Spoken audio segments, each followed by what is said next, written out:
Hello and welcome to our presentation on the hydrologic cycle. In this presentation we will cover the water cycle and the compartments which the water cycle takes place in. Enjoy.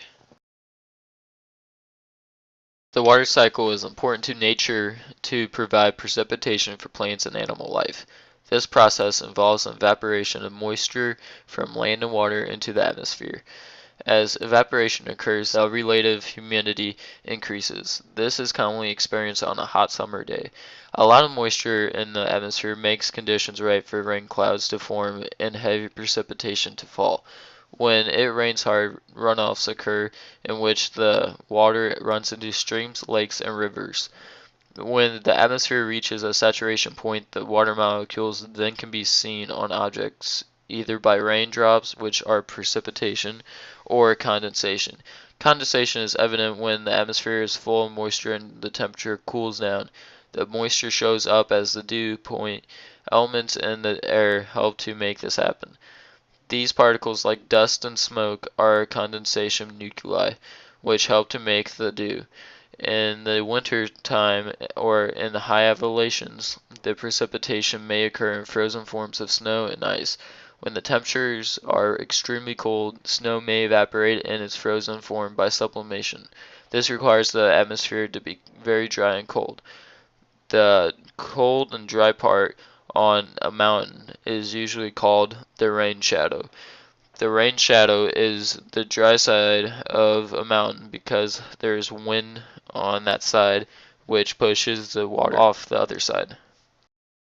Some of these water components are oceans, which are 97% of all the liquid on Earth, glaciers, ice, and snow, which are 90% of the fresh water that is on Earth, groundwater, which is the second largest reservoir for fresh water, rivers, streams, lakes, and ponds, which take up 0.03% of fresh water in the world, wetlands, and the atmosphere.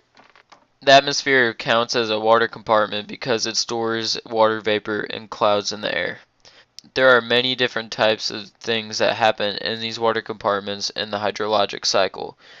Some of them are residence of time, infiltration, zone of aeration, zone of saturation, water tables, aquifers, artesian wells, recharge zones, and discharges. Resistance of time means the length of time individual molecules spend circulating before evaporating and starting the hydraulic cycle. Zone of aeration, which is the soil level which holds up the air and water, which would be in the wetlands. Infiltration occurs when there is leftover water from other runoffs or evaporation, and that water flows into cracks and other spaces of which water can be held. Zone of saturation, which is where water is stored in soil, which also would be in the wetlands and other water compartments.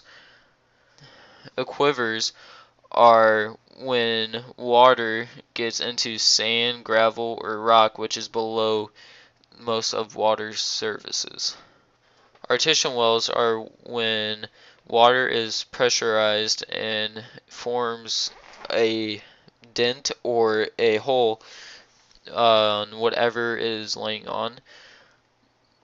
Recharge zones are areas where water infiltrates into an aquifer. A discharge is the best measure of a river's volume, which is the amount of water passing through in a fixed point of a given amount of time. Also, there are desert belts and water budgets. Desert belts are rising and falling air masses that result from global circulation patterns. Also help create deserts into broad belts on either side of the equator around the world. During the water budget, the sun evaporates approximately 496,000 kilometers of water from the Earth's surface. More water evaporates in the tropics than the higher latitudes, and more water evaporates over the oceans than over land.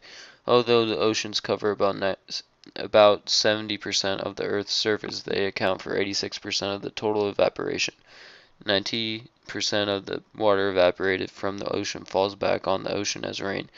The remaining 10% is carried by prevailing winds over the continents, where it combines with water evaporated from soil, plant surfaces, lakes, streams, and wetlands to provide total continental precipitation of about 111,000 kilometers.